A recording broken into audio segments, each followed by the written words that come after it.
Buenas noches a todos, bienvenidos. Muchas gracias por acompañarnos.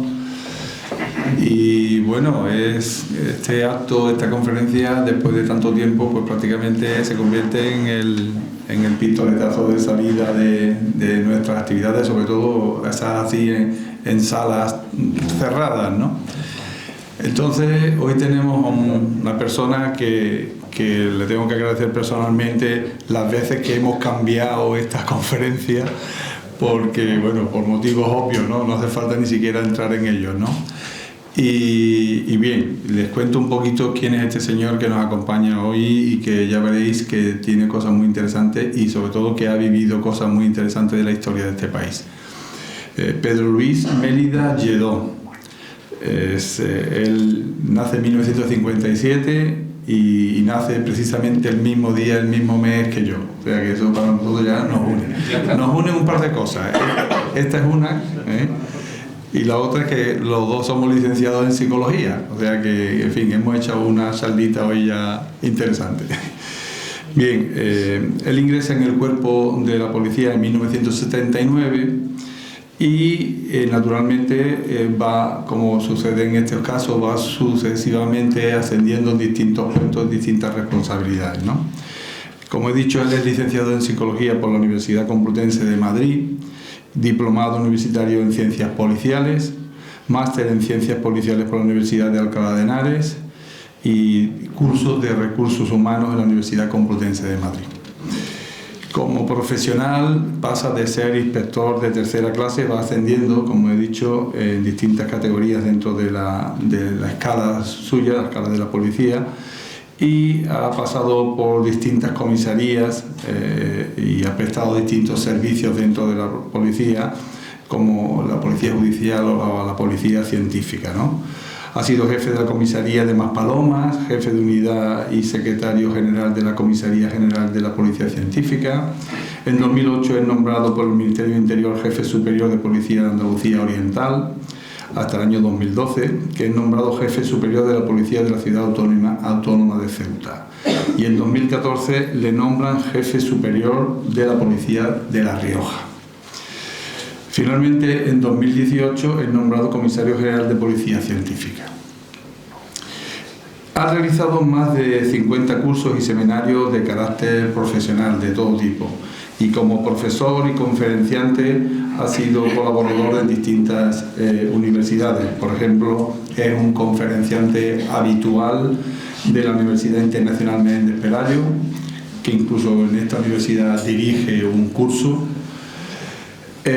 Profesor y conferenciante en la Universidad de Granada, los cursos de verano del Escorial de la Universidad Complutense, Universidad Pablo de Olavide, la UNED de Melilla, Instituto Universitario de Investigación de las Ciencias Policiales, Universidad de Málaga, Universidad de Almería, Universidad de La Rioja, la UNED de Ceuta, Agencia Española de Cooperación Internacional y la UNED de La Rioja. Como veis, pues lleva, aparte de su experiencia en el terreno, a pie de obra, pues tiene un montón de experiencia como profesor y como colaborador en distintos aspectos de su desarrollo profesional.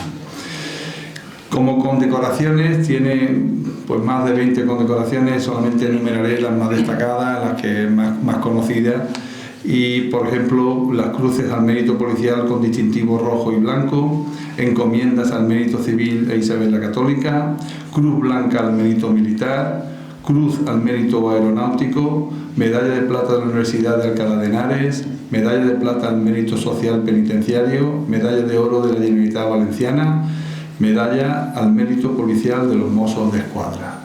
Entonces, como ven, este señor pues tiene un bagaje muy importante y, como digo, no solamente ya en el aspecto puramente académico, sino en el personal, en el práctico, en el diario, y creo que debemos aprovechar hoy que lo tenemos aquí para hacerle algunas interrogantes que todos tenemos en mente, porque ya digo, es un gran conocedor de la historia de este país. Me comentaba él antes que hemos tenido un ratito de charla, que ha podido estar presente en más de 1.200 levantamientos de cadáveres. O sea que imagínense lo que ha vivido y lo que ha podido ver, En fin, nada más. Le dejo ahora con Pedro para que él nos cuente esta experiencia. Muchas gracias, Pedro, por venir. Bueno, muchísimas gracias. En primer lugar, gracias al Círculo de Artesanos por invitarme a estar aquí, y gracias fundamentalmente a mi amigo Luis García Garrido, que es al que no le podía decir que no. Fue mi delegado de gobierno cuando yo estaba aquí en Andalucía Oriental, pero aparte fue mi amigo. Hoy me he enterado más de una cosa, que me ha dicho que me distinguía cuando le llamaba por teléfono y me decía oye Luis, a cuando le decía oye delegado. Entonces echaba a temblar, ¿no? Porque ya la cosa es que iba en serio, ¿no? Bien, entonces de esa amistad pues me sugirió esta idea y por supuesto pues aquí estoy encantado de estar aquí, de estar en este muy coqueto círculo y bueno, y de tratar de poner un poco bueno, pues algo de lo que ha sido mi vida, ¿no?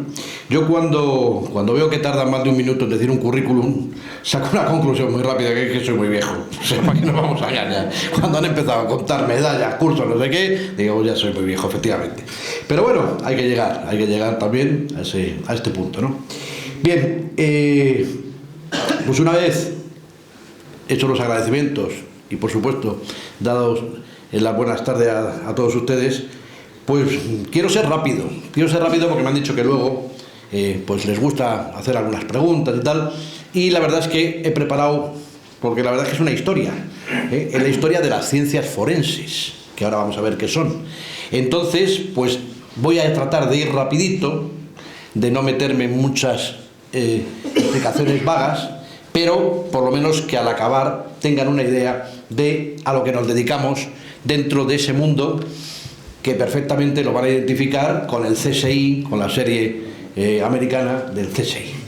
De hecho, a mí me han llamado en algunos sitios el Grayson español, entonces no tiene nada que ver, porque nosotros, en primer lugar, tardamos más en sacar las cosas adelante, y luego no somos como Juan Palomo, que en la serie que todo se lo hacen ellos. No, nosotros estamos muy bien compenetrados, unos detienen, nosotros hacemos la investigación científica, etcétera, etcétera.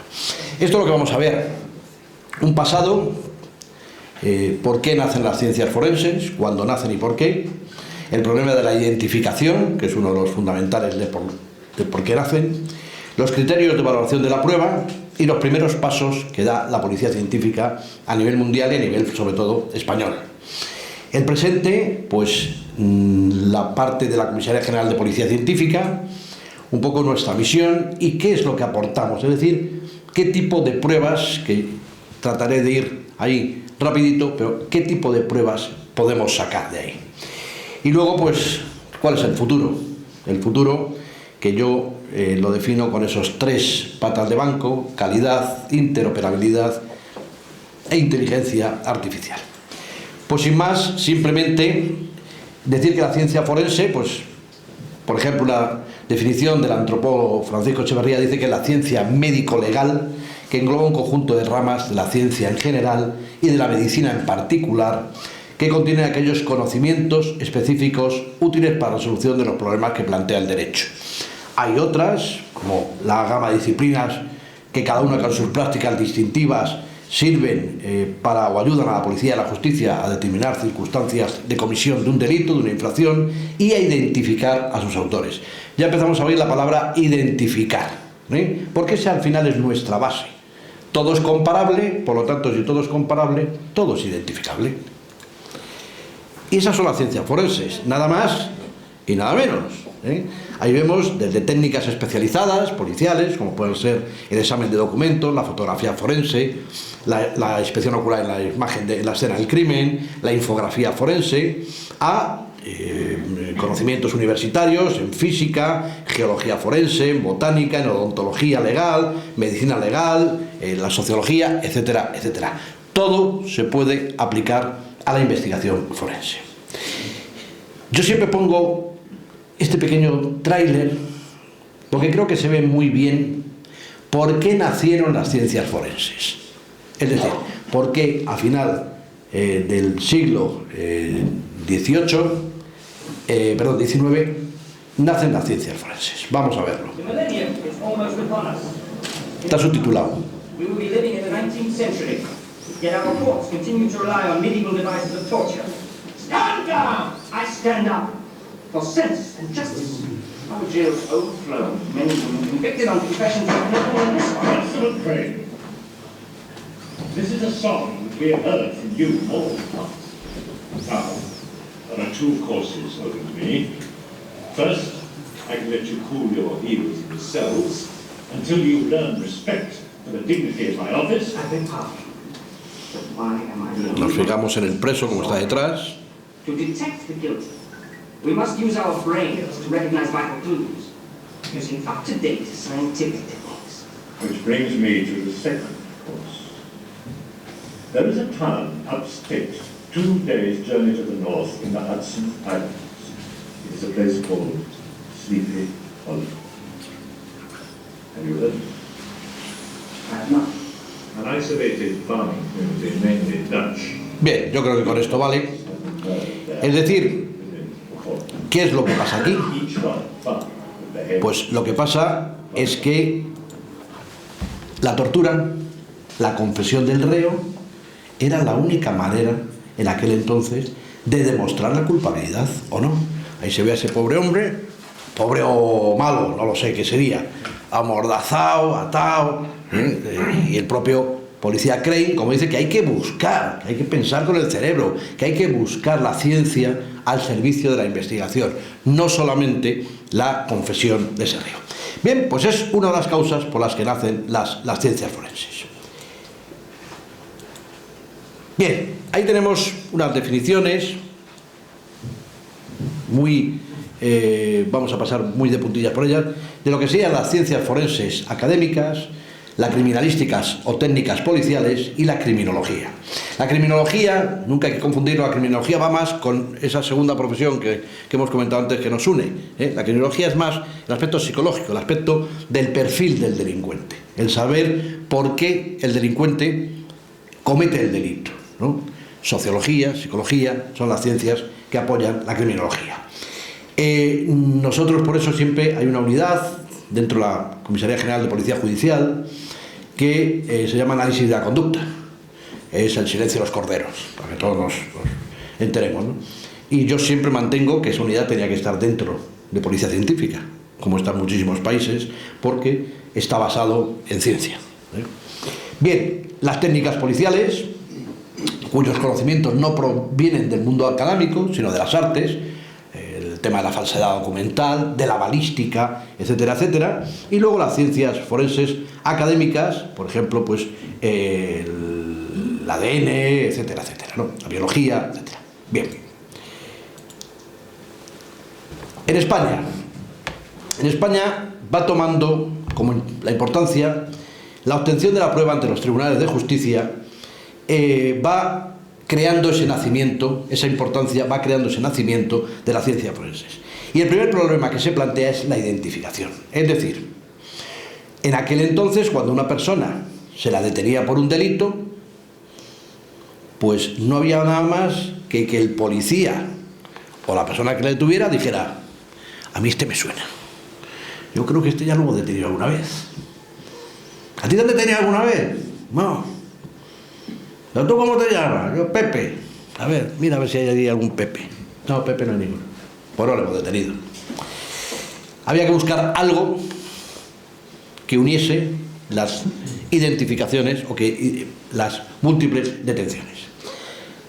Leonardo da Vinci ya en 1500 empieza a ver que el cuerpo humano pues nos da una serie de posibilidades, tanto en mediciones como en dibujos que existen en nuestra superficie de la piel, en nuestra epidermis, que puede dar lugar a identificación por diversidad de esos dibujos. Pero la primera identificación nace en el siglo XIX con un señor que en Francia es casi como un héroe, que se llama Bertillon. ¿Y qué hace Bertillon? Hace lo que llaman el retrato hablado, basado en la medición y comparación del cráneo, distancias craneales sobre diferentes puntos que va midiendo en uno y en otro, Y de ahí salen unas fichas que él va haciendo. Entonces, cuando llega un detenido, le toman la medida de los cipitas, va tomando sus notas, y cuando llega y dice, oye, espera, que este ya coincide aquí, y entonces saca esa medida. Ya está identificando. En España, en principio, en 1895 se crea el primero en Barcelona, pero ya en 1896, un decreto del Ministerio de Gracia y Justicia entonces, crea el servicio de identificación antropométrico en las cárceles, en las prisiones, para saber si el reo ya ha estado condenado y ya ha estado en prisión alguna vez. Se sigue el sistema de Bertillon. Pero resulta, es verdad que en España para eso somos maduros. He dicho que Bertillon es un ídolo en Francia. Pues aquí tenemos un señor que se llama doctor Federico Loriz, granadino, andaluz, el cual, pues, había un argentino, croata-argentino, Bucetich, que empezó a ver que en los dedos de las manos teníamos unos dibujos papilares que tenían unos puntos que podrían dar lugar a identificar. Y lo que hace el doctor Loriz, que a diferencia, yo no sé si preguntar cuántos conocían al doctor Loriz antes de oírle hoy aquí. Probablemente. Yo que viví en Granada. Y en Granada, cuidado. Cuidado digo porque, por ejemplo, Granada tiene un paseo con imágenes de ilustres, y hace 3 años me dijeron que si podía interceder a ver si de alguna manera lográbamos un sponsor para poner una estatua también de Loriz, porque no la tenía. Sin embargo, Bertillon, que contribuyó muchísimo menos, porque el bertillonaje es algo que tuvo su época y luego pasó. Sin embargo, una identificación dactilar que sigue permanente después de tantos años, y el doctor Loriz no tiene un reconocimiento aquí como debería ser, ¿no? Bien, el doctor Loriz lo que hace es clasificar esos dibujos papilares. Empieza a ver de qué manera se clasifica. Por otro lado, empezamos con la aceptación de la prueba forense. Esto yo no me voy a meter en líos. Yo, el que quiera, le doy una referencia, que es esto. Me lo he leído 3 veces. Bueno, es un tema de los americanos. Entonces, bueno, todos sabemos en Estados Unidos los temas judiciales cómo funcionan. El caso es muy simple. En 1923, sabe que la justicia americana funciona por lo que llaman ellos estándares. Podríamos ser aquí como jurisprudencias, no es lo mismo, pero bueno, parecido, no es lo mismo. Bien, el primer caso, que es el caso Fry, en 1923, es un individuo de color que mata a 2 médicos, pues mata al primero, y al segundo, que le está viendo, que le persigue, le dispara también y también muere. Por lo tanto, no hay realmente un testigo de los hechos, no hay ninguna prueba. Sin embargo, James Alphonse Fry fue detenido posteriormente como sospechoso y declara y se declara culpable. Se declara culpable de los homicidios. Claro, cuando lo coge el abogado le dice que él no ha sido, se está equivocando.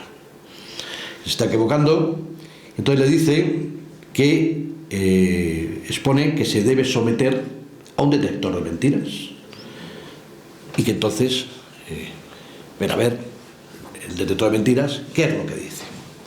Bien, para no marear, al final lo que saca el estándar Fry es que esa prueba, que está basada en un detector de mentiras, que tiene, bueno, es algo, pero no es el detector de mentiras realmente, es el cambio de presión sistólica, etcétera. Entonces, lo que es las emociones, ¿qué es lo que dice el estándar? Vale, que para que eso se reconozca como prueba científica tiene que estar perfectamente validado por una comunidad científica. Bien, es un estándar que queda ahí y se utiliza en las sentencias. Pero llega el caso de Aubert.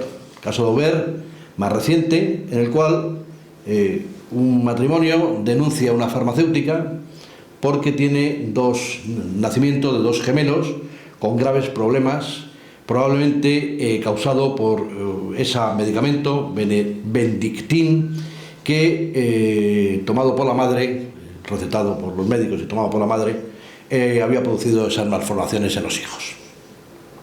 El parámetro de Dauber lo que hace es que las farmacéuticas, que pone ahí, el Merrell Dow Pharmaceuticals, presenta pruebas de ensayos con ratones, es decir, pruebas científicas de ensayos con ratones, etcétera, etcétera. Pero aquí, pues como se va viendo efectivamente, y también la opinión pública, yo creo que en este caso juega mucho a favor de esas decisiones, al final lo que se basa parámetro es en 5 puntos. Entonces, ellos dicen que, según Dauber, primero, la técnica ha tenido que ser probada para ser validada. Segundo, si la técnica ha sido sujeta a revisión por otras partes y ha sido publicada. Si existe un error conocido o potencial. Si existen normas que regulen y controlen la técnica y si la teoría o técnica cuenta con la aceptación dentro de una comunidad científica. Es decir, serían las dos formas. Una tiene que ser el beneplácito de la comunidad, en el otro tienen que cumplir estos 5. Dicho así, dicen, bueno, hay mucha diferencia de años entre un paradigma y otro. El problema está en que actualmente unos estados siguen el estándar Frey y otros estados siguen el estándar Dauber. Por eso partido de que los americanos, de la base de que los americanos, pues, bueno, tienen sus connotaciones muy especiales. Bien, aquí en España, afortunadamente, vamos creciendo desde 1911 en la aceptación de la prueba por parte de los tribunales de justicia.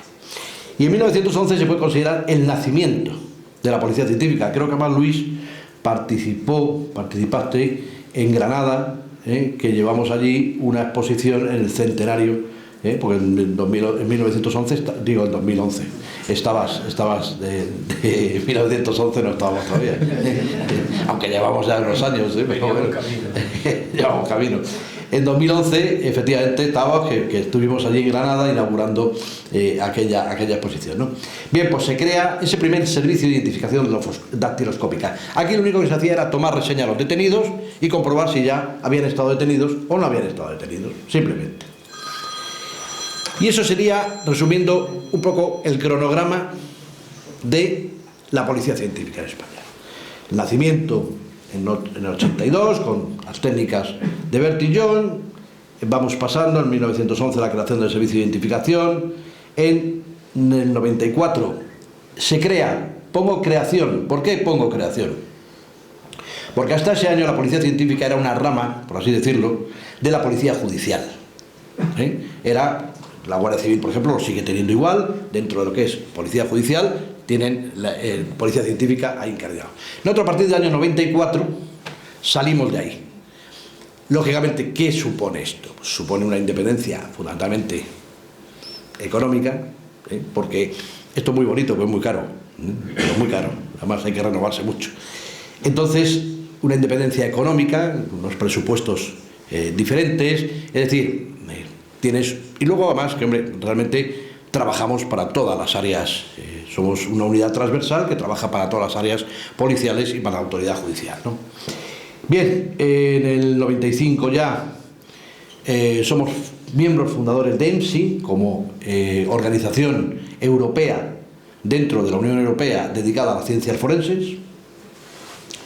El Tratado de Prüm, básico para lo que es hoy en día el funcionamiento de intercambio de identificaciones entre diferentes países. En 1910 conseguimos el primer paso en la acreditación ENAC. Luego vamos a ver la importancia de este tema de calidad de acreditación y del tema de Prüm, que van íntimamente ligados.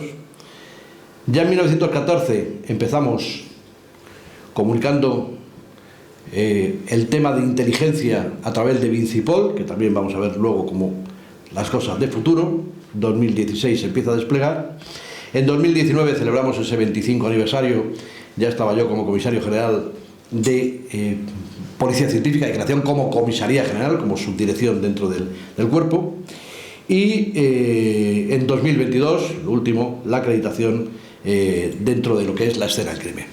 Esas son nuestro presente. Tenemos unas instalaciones modélicas, unos laboratorios inaugurados el 3 de febrero de 2009 por el presidente del gobierno, el señor Rodríguez Zapatero, en aquel entonces, una superficie de 22.500 metros cuadrados y que la verdad es que, bueno, es el escaparate. El único problema que tenemos es que el director, siempre que hay una visita, nos la manda, porque dice que es lo más bonito de ver.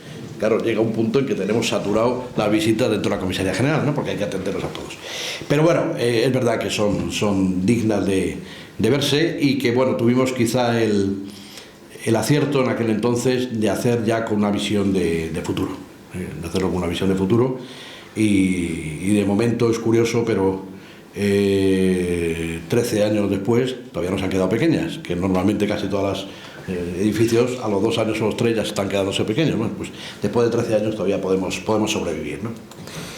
Bien, esto sería un poco el organigrama para que se sitúen de lo que es la policía, la Dirección General de la Policía, Gabinete Técnico, el director adjunto operativo, máximo responsable del cuerpo, las subdirecciones de logística y de recursos humanos, y luego de la pata de la Dirección Adjunta Operativa nacen las comisarías generales, todas con categoría de subdirección, que es la parte operativa del cuerpo, y entre ellas, por orden de creación, la última, lógicamente, la Comisaría General de Policía Científica.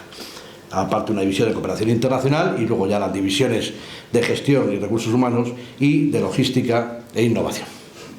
A nivel periférico, simplemente decirles que Policía Científica tiene representación en todas, absolutamente todas las comisarías del Cuerpo Nacional de Policía, con servicio de 24 horas, 365 días al año, en la forma en que sea, localizable, presencial, etcétera, pero siempre hay personal de Policía Científica para acudir. Nuestra misión, pues trabajar por la seguridad y los derechos y libertades de los españoles, buscar la verdad y asignar los elementos objetivos que permitan demostrar la culpabilidad o la exculpación. Esto es importante. Nosotros hemos sacado más de...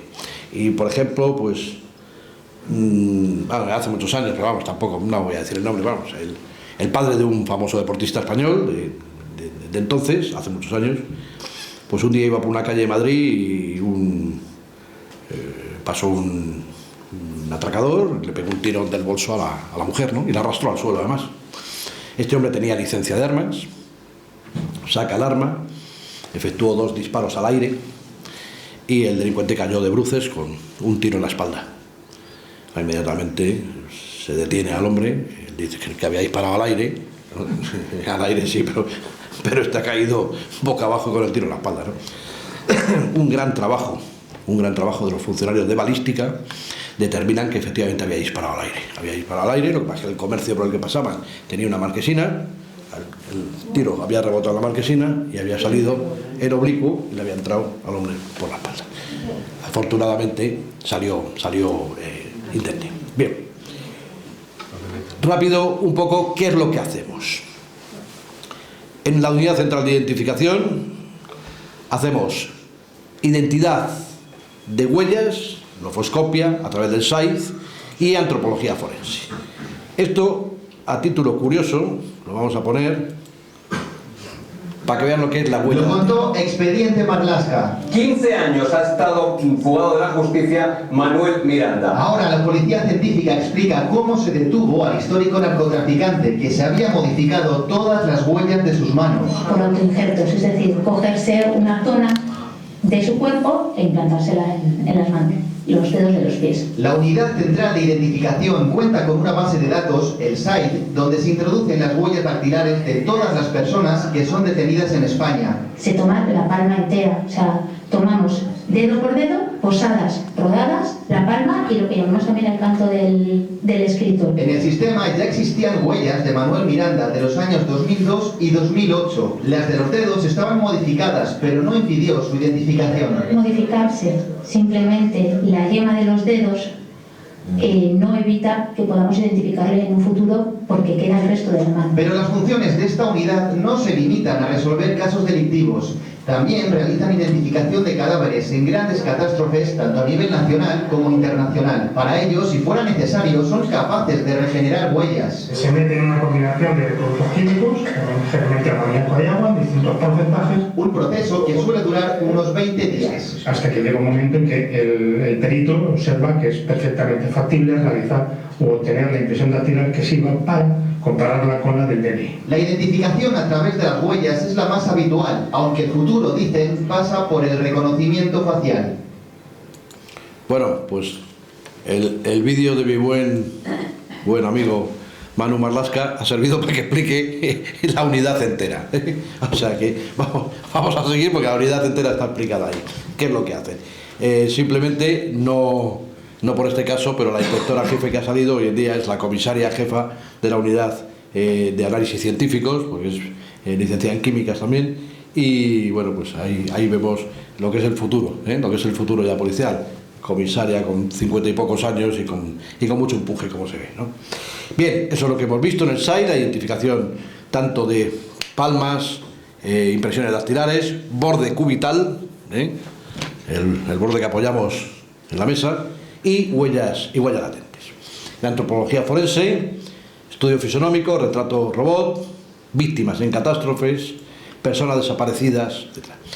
Esto más lo traigo porque viniendo para acá me han llamado que parece ser que el presidente de gobierno ya ha dicho que un equipo de policía científica y otro de Guardia Civil partiremos en breve para Ucrania para la investigación de los crímenes de guerra, ¿no?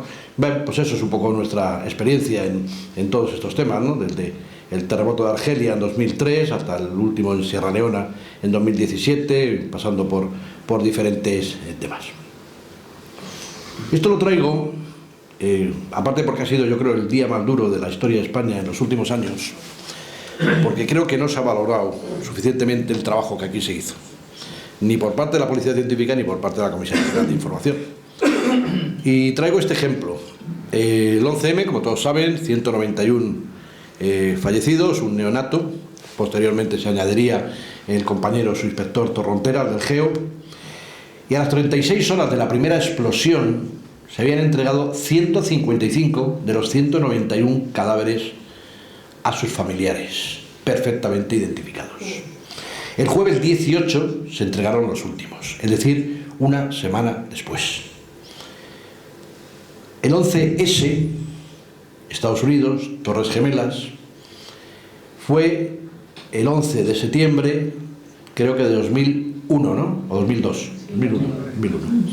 Es decir, ha hecho ya 20 años. Aproximadamente el 40% de las víctimas siguen sin identificar.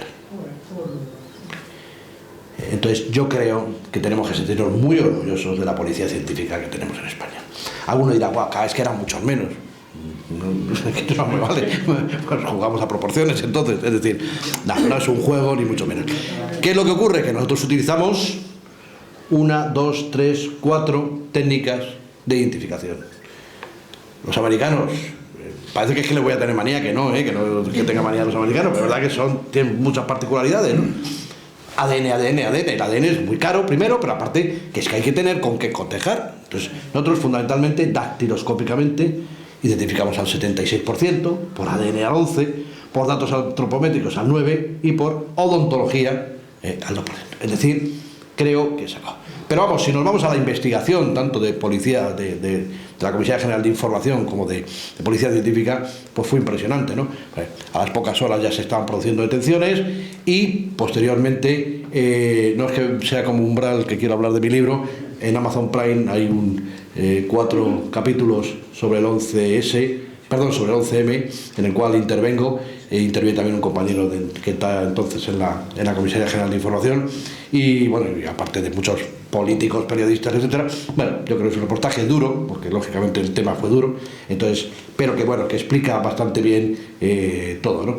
Y repito, yo creo que tenemos que sentirnos muy orgullosos de aquel tema. La inspección ocular, hoy en día, ¿en qué nos basamos en la inspección ocular? La inspección ocular está en la escena del crimen en la recogida de muestras y en esta parte de imagen. A la imagen, antiguamente, era un fotógrafo, iba en las inspecciones oculares con su cámara, su carrete, hacía fotos, si era un cadáver en color, para las huellas y tal en blanco y negro, luego se ponía una bata que estaba normalmente sucísima de todos esos reveladores, se metía allí en el laboratorio, revelaba, tal, sacaba las fotos, y de repente llega fotografía digital. Claro, la gente dice, ¿y ahora qué vamos a hacer? Bueno, tendremos que cambiar, ¿no? Fotografía digital ya la hace cualquiera. Bueno, sí, podrás tener más técnica o menos técnica en hacer la foto, que al final es meterla en una impresora, no tiene tal. Pues ahí está. Imaginación al poder. Técnica de modelado 3D, tour virtual, infografía forense, monotirización de la escena. Es decir, hoy en día es algo imprescindible y que cada vez estamos acudiendo a requerimiento de unidades policiales y judiciales a más temas. La prioridad, optimizar el tratamiento de la escena del delito con la localización de vestigios, de las formas que sean, y su recogida y tratamiento. Ahí vemos los forenses, la cámara hiperespectral, la cual estamos viendo cómo ahí se obtiene perfectamente aquí las crestas papilares, las crestas dactilares.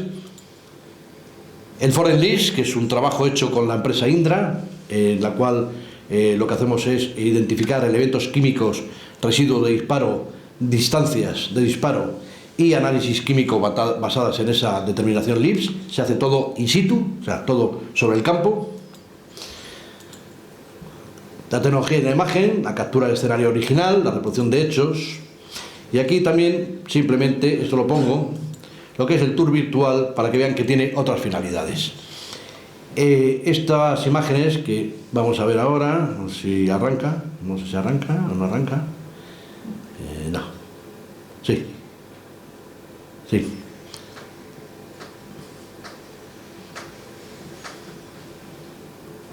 Vale.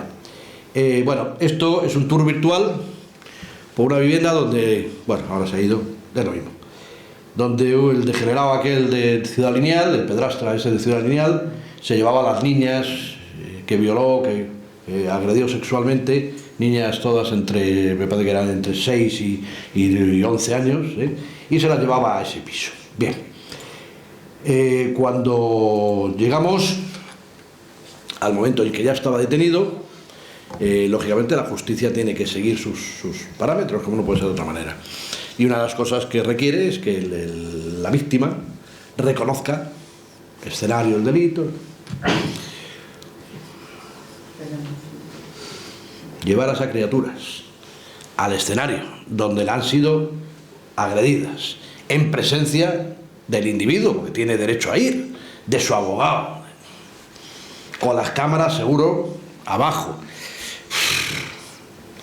Y le planteamos esto al juez. Si hacemos un tour virtual de la vivienda y en sede judicial se les expone a las niñas con un biombo de separación con los otros y tal, la niña está adelante. Es decir, vale para más cosas además, ¿no? La Unidad Central de Criminalística, hacemos balística, tanto de trazas y marcas, de huellas de neumático como huellas de calzado. Todo seguimos basándonos en la identificación. Cotejamos dubitado, indubitado, y si es lo mismo, pues ya está hecha la identificación. En todo lo que estamos diciendo. La acústica forense, informática, ingeniería forense y documentoscopia. En acústica forense, ¿qué hacemos? Identificamos la voz del hablante, autentificamos que una voz sea de una persona o no, analizamos manipulación que haya en el sonido, adulteraciones del sonido, estudiamos el pasaporte vocal, que ahora vamos a ver un caso, identificamos fuentes de registro, de cualquier grabadora o lo que sea. Este caso es en Santander, no sé si va a dar, bueno, lo cuento si no. Era un hombre que le gustaba mucho fardar en el bar de que tenía. Lo tengo aquí, dos malajes le ven allí, va hablando, y una noche se van a su casa. O sea, a su casa 3, mejor dicho, eran 3. Le intentan quitar, el hombre se resiste, dicen que no, que lo tienen en una nave, se lo llevan a la nave, dejan a la mujer amordazada allí y a él se lo llevan a la nave. En la nave parece tal, lo amordazan y tal, al final le roban y se van. Pero se van, pero cuando antes de irse el otro empieza a hacer así, se cae, estos se cogen y se van. Y de los 3, uno es menos malo y se arrepiente y llama, que es la grabación lo que más que no ha salido. Y llama al 112 diciendo que lo que ha pasado. Y bueno, pues ahí lo primero que se hace es empezar a cotejar con voces que nos van dando, pero se hace un estudio de pasaporte vocal. Como hemos visto en la diapositiva anterior, estábamos aquí, vemos que hay marcada una zona que es Vizcaya, zona norte de Burgos, y se determina que el autor, por su pasaporte vocal, tiene que ser de esa zona, clavado, del sur de Vizcaya. Es decir, vale para que el investigador, no quiero decir nada de Anabel Segura, que se acordarán todos, como una grabación, el perito empieza a quitar sonidos raros y al final salen los niños jugando y uno que le dice al otro, pásame la bola, pásame la pelota, bolo. Bolo no hay nada más que una provincia en España donde se utiliza, que es en la provincia de Toledo. Pues ya se determina y se le dice al investigador, claro, si nosotros lo que hacemos es colaborar con el investigador. Pues mira, esto tiene que estar en la provincia de Toledo, es decir, vas añadiendo indicios y cercando. Documentos, lo mismo, todo que es falsificable, tanto desde las impresoras, la grafoscopia, escritura manuscrita, los signos distintivos, que tanto se falsifican en las prendas de vestir, etcétera, etcétera, aunque a veces no nos fiemos que yo he tenido alguna de mejor calidad la falsedad que el original, cuidado, la señora con los bolsos, no vamos a decir marca. Análisis de información contenida en un soporte informático, grupo de electrónica, grupo de software, aquí cada vez, esto es un poco, no voy a decir nuestra ruina, porque no es ruina, pero sí el de los puntos difíciles que tenemos. ¿Por qué? Porque hoy en día cualquier intervención, a cualquier persona que les detiene hoy en día, tiene 2 tablets, 2 teléfonos, un ordenador, el coche, que ya empezamos también a ver los GPS del coche. Venga, vamos a... Cuando te pillan, te van a determinar dónde has estado. Es decir, todo puede ser analizable. Con lo cual, claro, esto sube, aparte de todos los temas de pornografía infantil, que hoy esta mañana me comentaban en Sevilla, pues que la gente que trabaja en esto hay veces que hay que sustituirla, porque son cosas muy duras, las que se ven, perdón, y claro, todos tenemos un límite, ¿no?, emocional.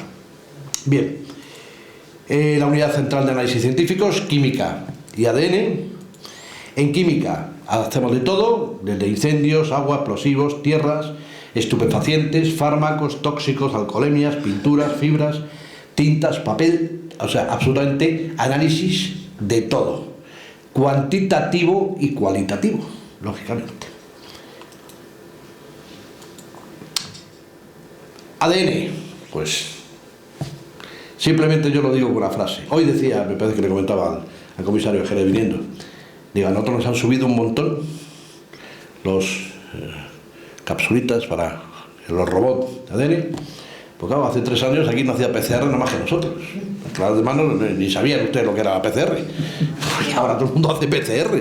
Claro, entonces el fabricante, que no es tonto, pues nos ha subido las pipetillas estas para depositar la muestra, pues vamos, un 400 o un 500%.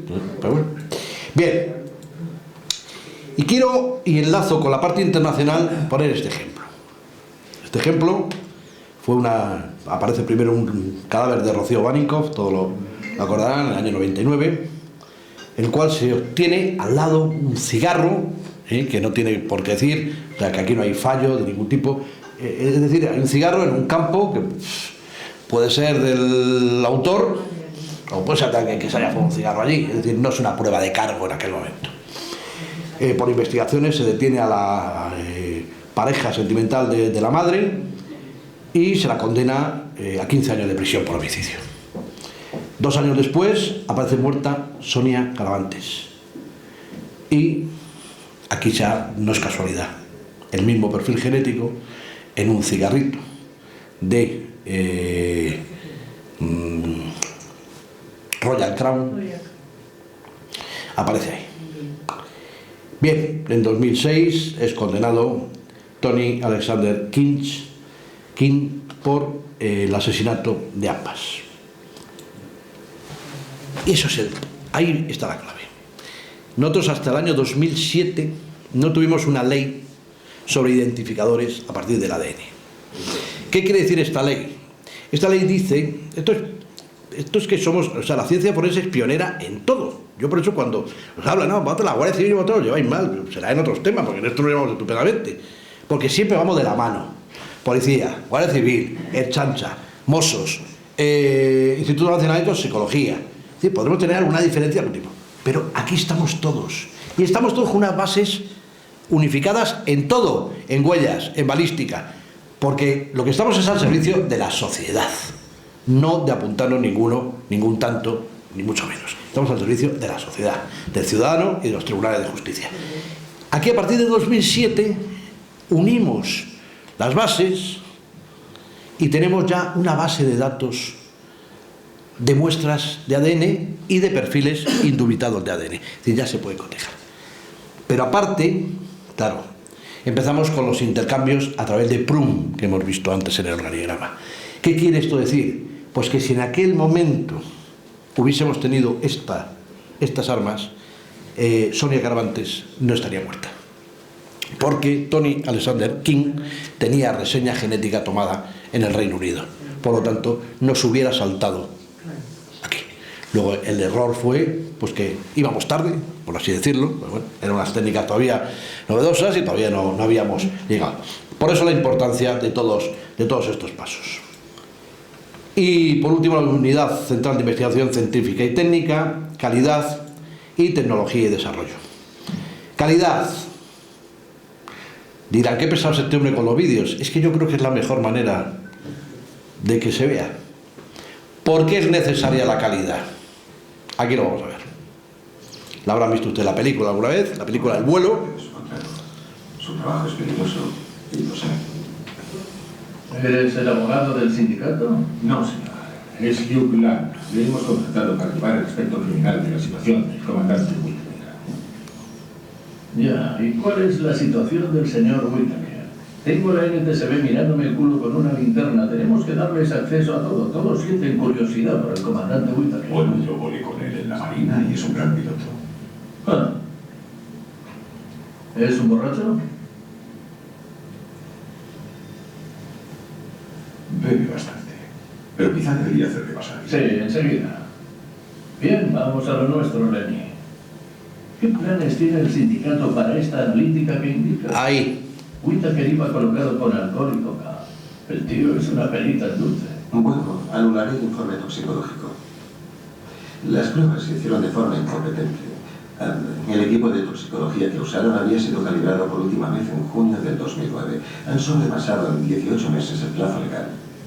Su registro, donde debería constar claramente quién etiquetó los tubos y cuándo, está muy incompleto. Y usaron un conservante en la sangre que se sabe puede causar fermentación, registrando índices más altos en algunas pruebas de alcoholemia. Bien, he hecho todo esto y solo llevo aquí unos días, así que yo no me veo.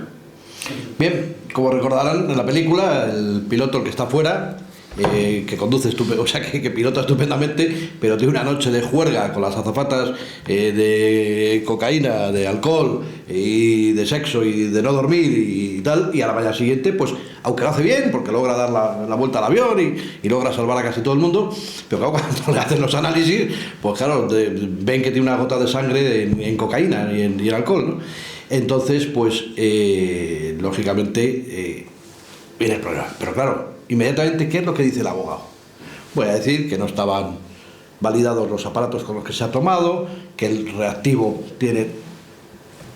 Es decir, o hacemos las cosas con calidad, de acuerdo a parámetros y a estándares internacionales perfectamente acreditados por agencias de acreditación nacionales, o nos lo tiran abajo, Por eso me gusta poner esto: colaboración internacional, EMSI, Europol, Interpol, AICEF. AICEF a nivel iberoamericano, EMSI a nivel europeo, ciencias forenses nada más, Europol, Interpol, a nivel de todas las tema policial, ¿no? El futuro.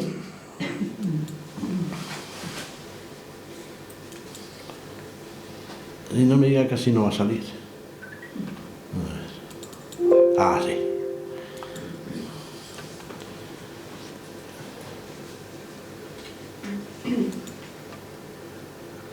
Voy a pasar un poquito al principio. Es que un señor va por la calle y de repente presencia. Ahí. Ve a través de una ventana que están acuchillando a una persona, ¿no? Ve cómo va tocando. Esto ya son escenas de arriba. Cómo limpia la escena del crimen, trata de limpiar, deja el cuchillo, etc. Vale. Y llega la inspección ocular.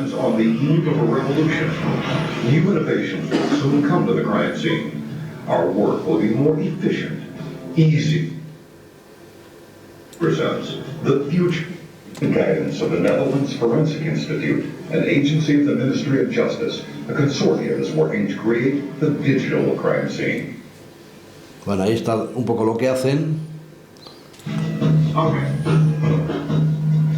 Esto es la inspección ocular que se hace ahora.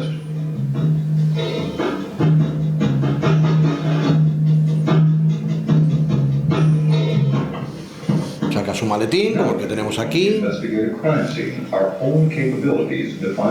sus tubos, sus fotos, y se va recogiendo todas las muestras.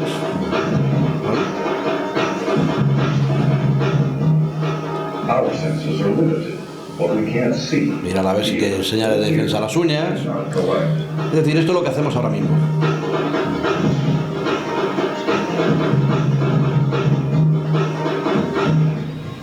El futuro. El futuro ya está ahí, ¿eh?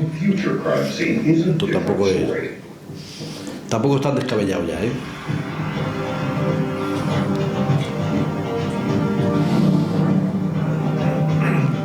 Esa será la inspección ocular del futuro.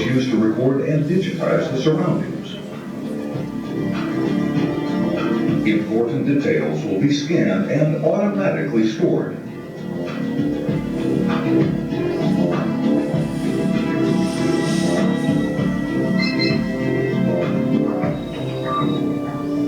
Ya la está identificando. A handheld scanner creates an instant 3D image of a victim or objects.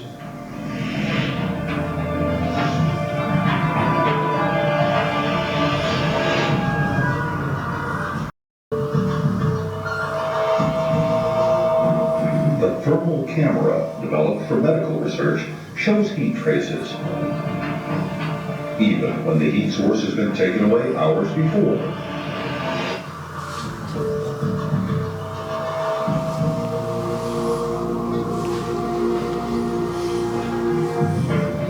Information on how to collect an object is provided. Y ahora, una vez que ya ha visto toda la escena, vamos a avanzar porque si no va viendo todo, la sangre y tal, y ahí llega en un escenario aséptico, se pone las gafas y vuelve a ver toda la escena. And to test witness statements or create situational awareness for judges or public prosecutors. In the forensic field lab will also Pero está viendo un escenario aséptico, ¿eh? On a scientific basis at the crime scene for purposes of training. Working the crime scene will never be the same again. Invisible witnesses will come to life, clues and traces. Bien. Este es el futuro. A ver. Vale. Este es el futuro.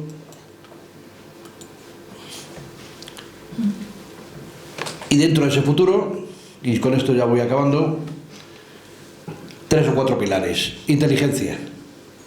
Es decir, nosotros ahora mismo tenemos muchísima información en bruto que se ve dentro de las inspecciones oculares, dentro de los hechos que analizamos. Pero tenemos que transformarlos en inteligencia.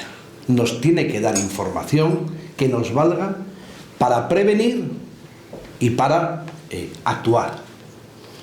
Es decir, la inteligencia es información con valor añadido. ¿Cuál es nuestro activo? Pues un gran volumen de datos. Tenemos datos de todo tipo, genéticos, biométricos, de balística, de documentos, etcétera, etcétera, de firmas, de todo tipo. ¿Cuál es el reto? Pues explorar la información de ese todo tipo de datos y extraer esa inteligencia o aplicarlo como inteligencia. Nosotros tenemos un arma que se llama Vincipol, lo que pasa es que, bueno, pues va muy retrasada, se creó hace muchísimos años, esto ha ido con retraso pues por muchos factores económicos, de todo tipo, y bueno, pues hoy en día ya estamos a ver si realmente empezamos a trabajar con inteligencia. Esta frase es interesante. Ya no estamos en la era de la información, estamos en la era de la gestión de la información. Es como estamos en la era del cambio o en un cambio de era. Pues esto es lo mismo, estamos en la era de la gestión de la información. Esta es la estrategia de visión para 2030, conocer el futuro a través de esa inteligencia artificial, de las herramientas para inspección ocular que hemos visto, de la nanociencia, fortalecimiento del impacto de los resultados forenses, compartir, demostrar confiabilidad en esos resultados. Interoperabilidad.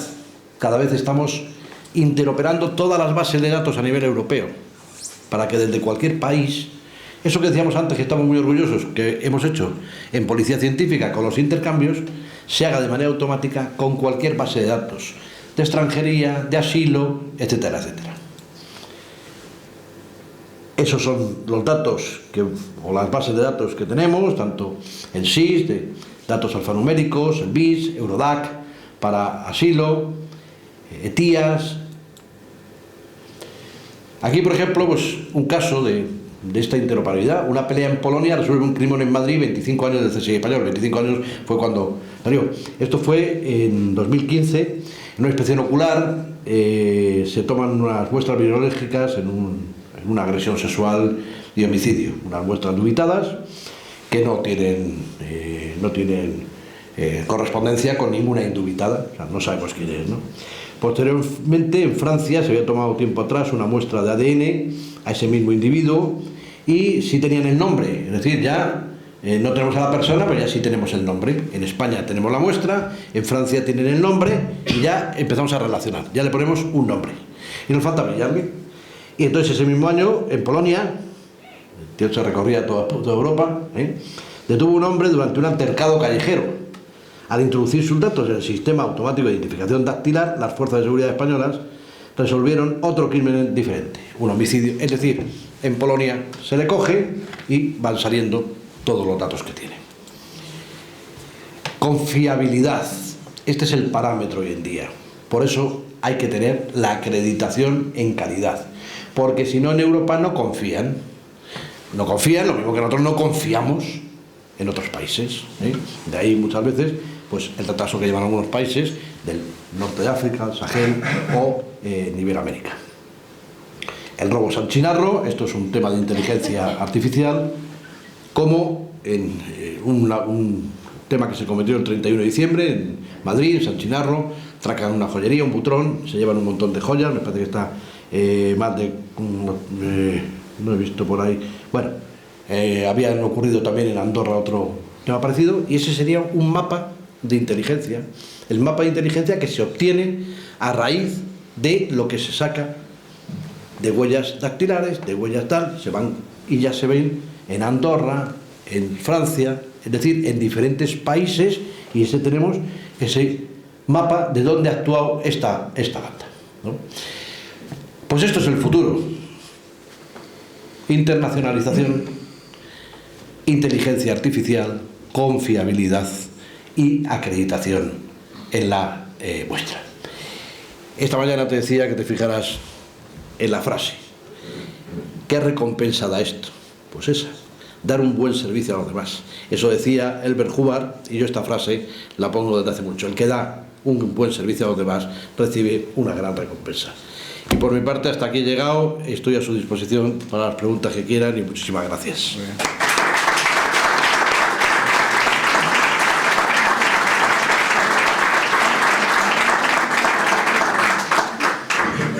Muy bien, pues ahora, si os parece, entramos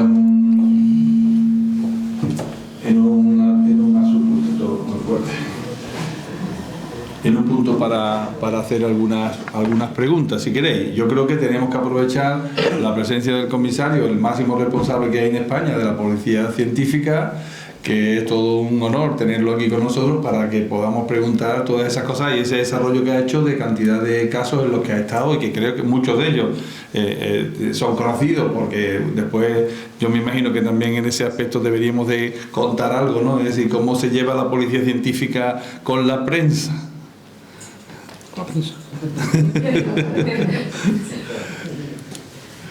Pues bastante bien. He dicho antes que Manu Marlasca es muy amigo mío. Yo creo que es el periodista de sucesos quizá más conocido hoy en día. Me lo llevo todos los años al curso que dirijo, la Menéndez Pelayo en Santander. El año pasado también tuve a Paco Lobatón hablándonos de desaparecidos ahí en el curso. Viniendo para acá con el comisario de Jerez, me ha llamado una periodista que, ante esas palabras del presidente de desplazamiento a Ucrania, me quiere entrevistar. Es decir, yo creo que tenemos una buena relación, fundamentalmente porque yo creo que ellos también saben comprender hasta dónde podemos llegar.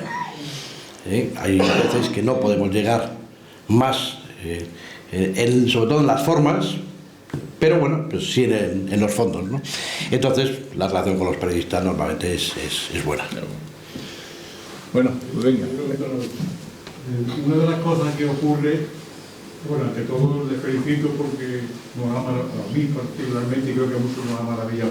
Una de las cosas que ocurre de forma casi periódica en este entorno de Sanlúcar es el asunto, este entorno y otros muchos de España, lógicamente, el asunto del tráfico, del traficante de drogas, de las personas, de los grupos organizados, de las mafias organizadas, que bueno, que de vez en cuando nos pone como escarpia, porque parece que esto es frecuente y además trae grandes consecuencias de tipo publicitario, porque la prensa en este caso pues hace bastante gala de descubrimiento o de lo que haya ocurrido.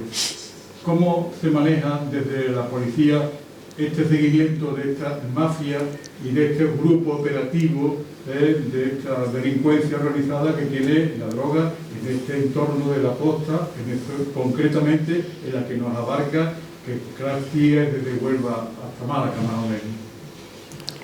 Sí, pues mire, yo creo que hoy en día, lógicamente es un problema grave, pero yo creo que podemos estar satisfechos de la respuesta que poco a poco se va dando de las fuerzas y cuerpos de seguridad, tanto de la policía como de la Guardia Civil. Porque el Ministerio de Interior, la Secretaría de Estado de Seguridad, ya llevamos unos años haciendo el plan Campo de Gibraltar, ¿no?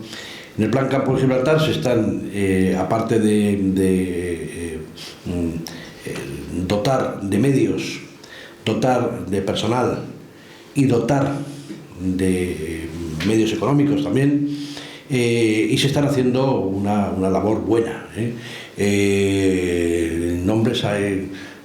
Nombres de toda la vida, como los Castañas. Ahora parece que los Castañas acaban de nacer todos ayer, ¿no? Es decir, ya empiezan a sonarle a la gente. ¿Por qué? Porque se les detiene. Entonces ya van saliendo cosas que afortunadamente, pues no digo que antes pues yo qué sé, porque hay muchas veces que si lo tenemos con el terrorismo, vamos a ver, todos los que ya tenemos aquí una edad, pues nos acordamos de que el terrorismo, que fue el mayor problema que tuvimos en España en los años 70, 80 y 90, incluso 2000, el terrorismo, yo me acuerdo de la época en que el atentado del día iba antes del tiempo de los deportes. Era toda la información. Han matado a un guardia civil, a un policía, a un militar, en no sé dónde y tal. mañana borrasca no sé dónde y pasado mañana la final de Copa Europa, de la Copa España del Betis. Afortunadamente eso, yo creo que como un acierto, se pasó en un momento a ser la cabecera del telediario. Eso se llama sensibilizar. Eso se llama que el problema veamos que es de todos. No solo de los 4 que viven allí, es de todos. Y aquí yo creo que tenemos que ir por ahí, y se está haciendo, y se está haciendo. Y se está invirtiendo, repito, muchos recursos, tanto humanos como materiales, en este tema, en la investigación de estos delitos. Pero lógicamente en el terrorismo acabamos tardamos mucho tiempo en erradicarlo. Afortunadamente hoy en día el terrorismo ese etarra lo tenemos solventado, y en este caso pues aquí hay que darse cuenta de que hay otros intereses de otro tipo, porque aquí los intereses son económicos. Por lo tanto, que la guerra va a ser larga, por supuesto, pero las guerras están para ganarlas, y yo estoy seguro que esta se acabará ganando. Aunque quizá, cuidado, cuando ganemos esta, nos sacarán otra, seguro. Pero bueno, a las personas del campo Gibraltar lo que quieren ahora mismo es que ganemos esta. ¿Alguna pregunta más?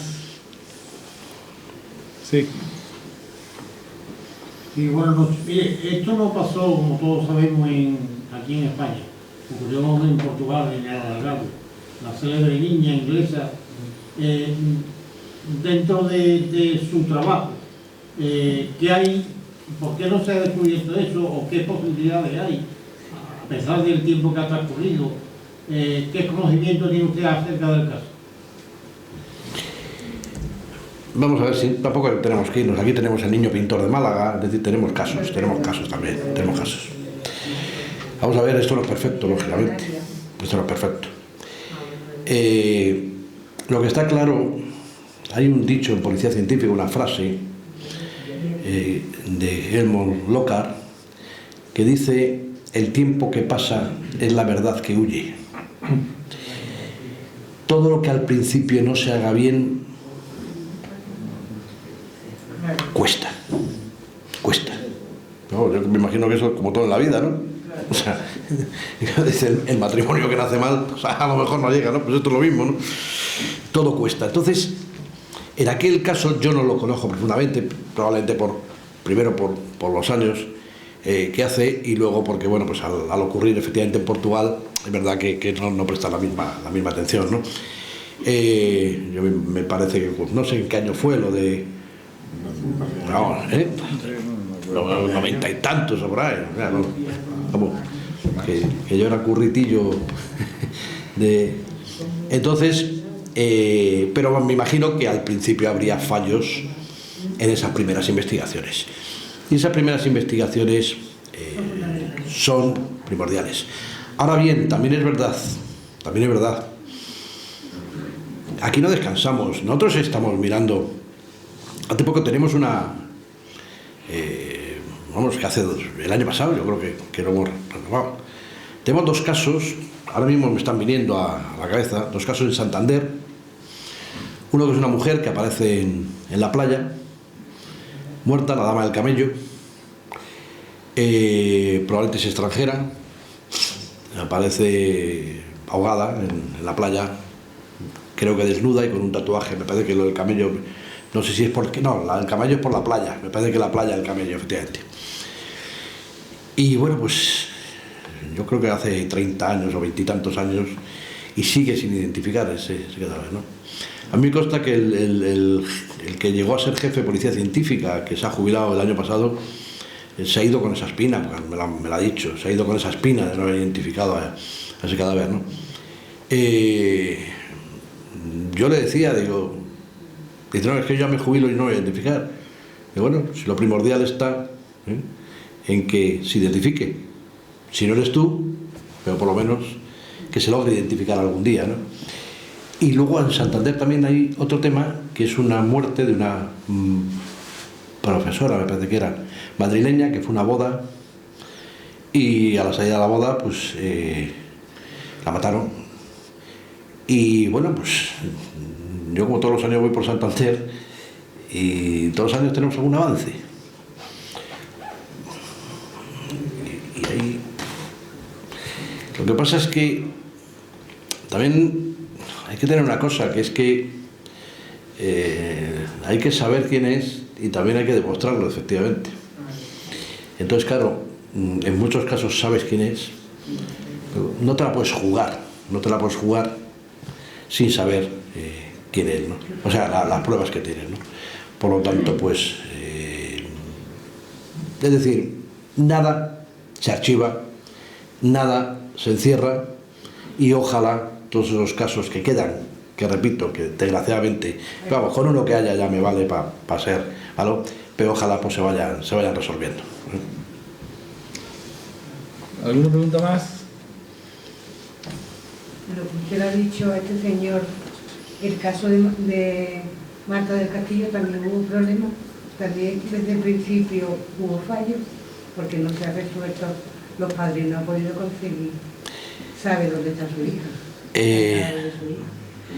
El tema de Marta del Castillo iba rodeado de muchas connotaciones, efectivamente. Y claro, hay temas... El tema de Marta del Castillo es otra espina que tenemos. Hay temas que ya no solamente es la identificación, es que en el momento en que empieza a haber muchos actores, empieza a haber mucho protagonismo.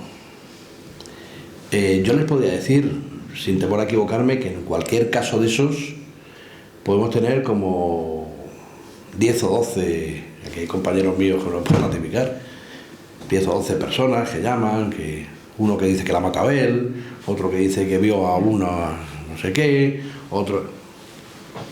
Claro, eso es lo que hay que ir filtrando todas esas informaciones, ¿no?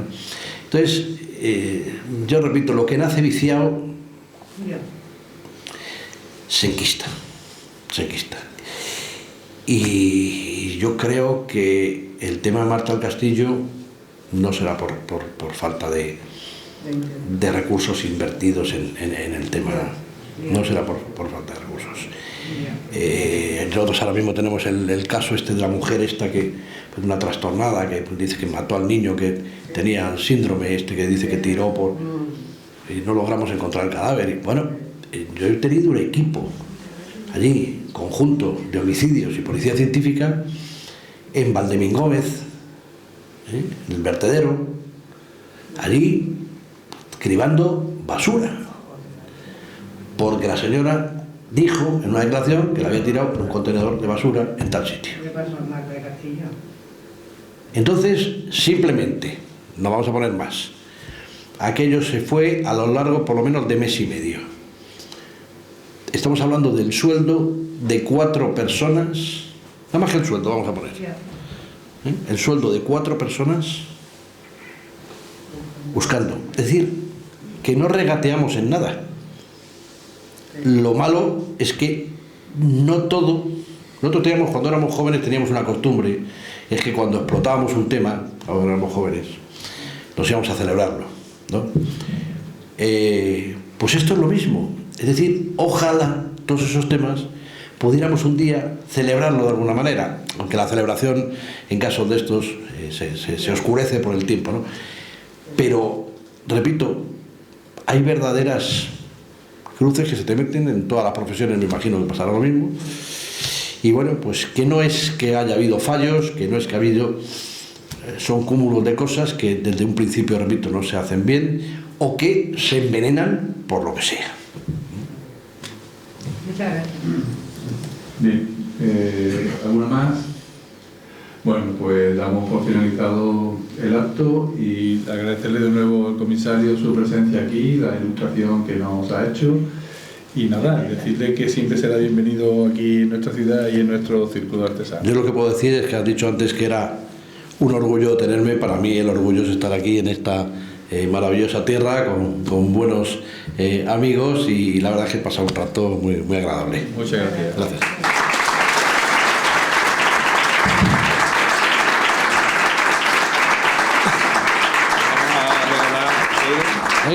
Un par de libros que hemos editado nosotros. para que te empape de la primera vuelta al mundo. Ah, escrito por un socio nuestro.